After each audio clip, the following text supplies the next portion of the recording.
Guys কথা হইলো আজকে চতুর্থ দিন শুটিং চলতেছে বরবাদের। আজকে আমরা এমএলএ এর বাড়িতে আছি বর্তমান। এই যে এমএলএ বাড়িতে শুটিং চলতেছে দেখতে পাচ্ছেন। এই যে আমাদের সাইদুল ভাই আনাম ম্যাজিক প্রোডাকশনের ক্যারেক্টার করতেছে বর্তমান বরবাদে, ও পুলিশের রোল ক্যারেক্টার করতেছে। আর আমাদের মেন হিরো আছে, এই যে আপনারা দেখতে পাচ্ছেন মাসুম। তিনি আজকে একটু আবারও সেই হিরোর পার্ট অভিনয় করতেছে। আমাদের এখানে মুরব্বী আছে, মুরব্বী এদিকে আসেন ক্যামেরার। এই যে আমাদের একটা এই কালা কালা দেখা যাচ্ছে সাইডে, ওইটা হলো গার্ড, এটা হলো মুরব্বী রুল করছে, বাবা রুল করছে তিনি।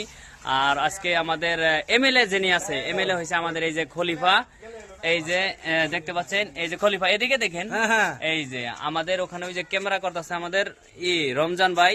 এই যে দেখতে পাচ্ছেন, এই যে ক্যামেরাম্যান সাইবুল ভাই আছে ওখানে। ওই যে সাইবুল ভাই দেখেন গুন্ডা রোল করতেছে, মাথার ভিতরে টেনা বাইন্দা রাখছে। এই যে বোলেরো এখানে সামনে হাজির হয়েছে, এটা বোলেরো দিয়ে এসপি মহোদয় এই এমএলএ এর বাড়িতে এন্ট্রি করছে। আর আপনারা দেখতে পাচ্ছেন আমি সাংবাদিক